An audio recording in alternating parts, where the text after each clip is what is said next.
I was in London when the election returns came in Mexico on Sunday. And as soon as I saw that the exit polls didn't match the official polls, I said, get me on a plane to Mexico City right now, because I figured I better be here right away to find out what's going on. So I immediately, as soon as I saw that suspicious difference, I said, I have to get down here. What is amazing to me is the way that Mexico is almost a perfect parallel with the United States in terms of questions and problems with the vote and the count of the vote. Okay, I'm looking at nearly identical patterns between Florida of 2000 in the United States and Ohio of 2004.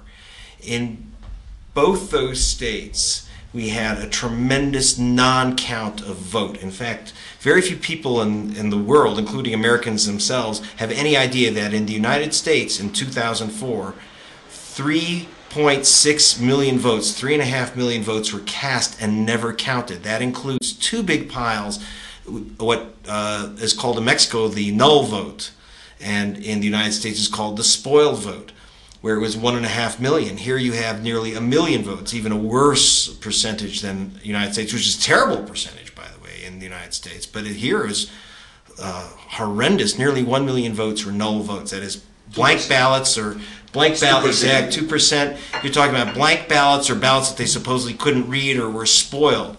Now, one way that you correct that problem is to open up those ballots and look at them.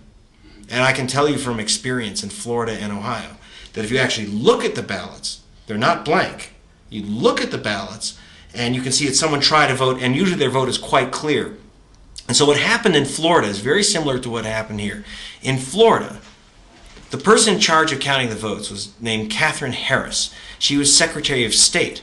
But she was not only in charge of counting the votes, she was in charge of the Bush campaign for president.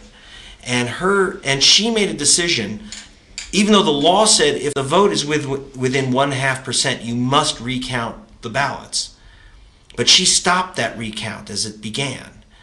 And as the recount was going on, George Bush was about to lose, and she stopped the count when George Bush was only 500 votes ahead. So technically he won the presidency of the United States by just 537 votes out of 100 million votes. So you can't imagine how teeny small that is. And that meant that 178,000 votes were never counted in the state of Florida, just like here. In other words, they were given a preliminary count, quick look, but you have all these votes that they said were blank.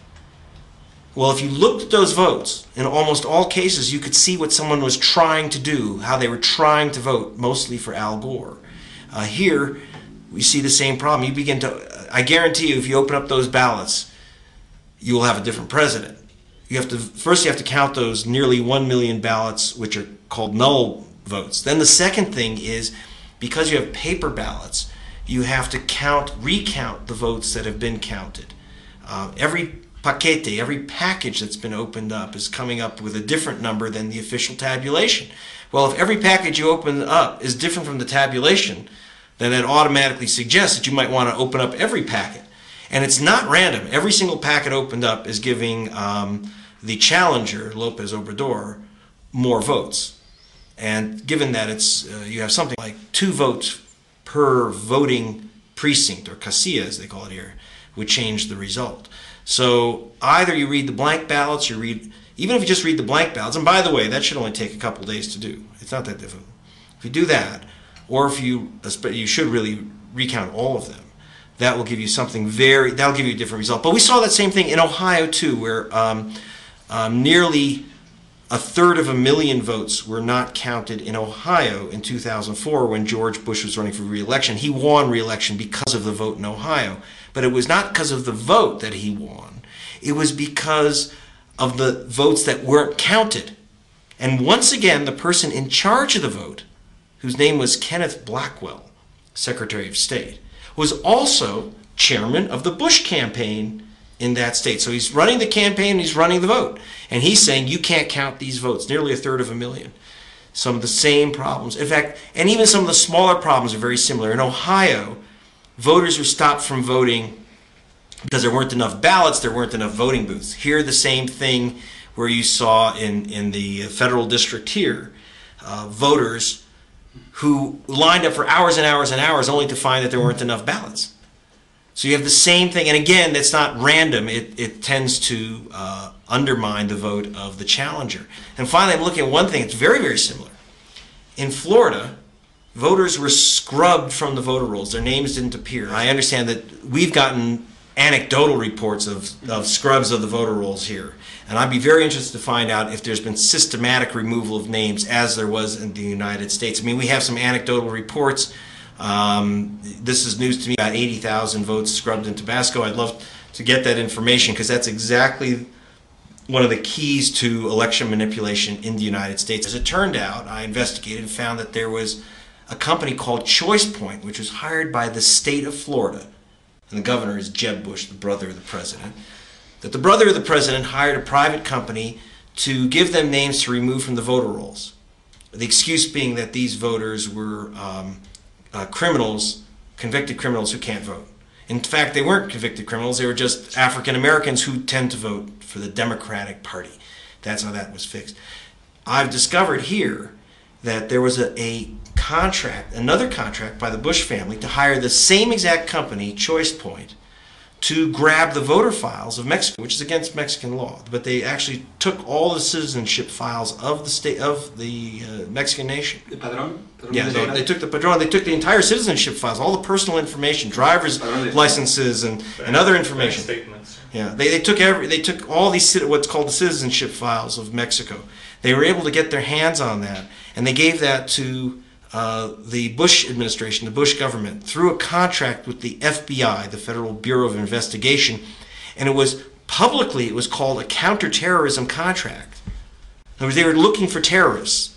And so the assumption was that they were looking for terrorists like in Saudi Arabia where the hijackers came from.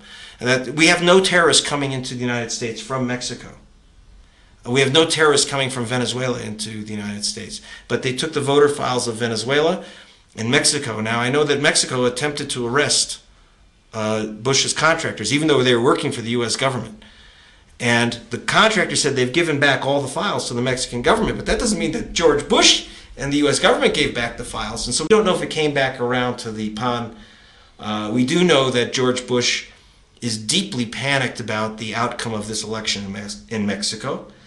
And we can't come up with an explanation for stealing the citizenship files of Mexico except to try to have some type of interference in the Mexican political process. That's what we're investigating. That's one of the things we're investigating now. Why would they steal these citizenship files from Mexico?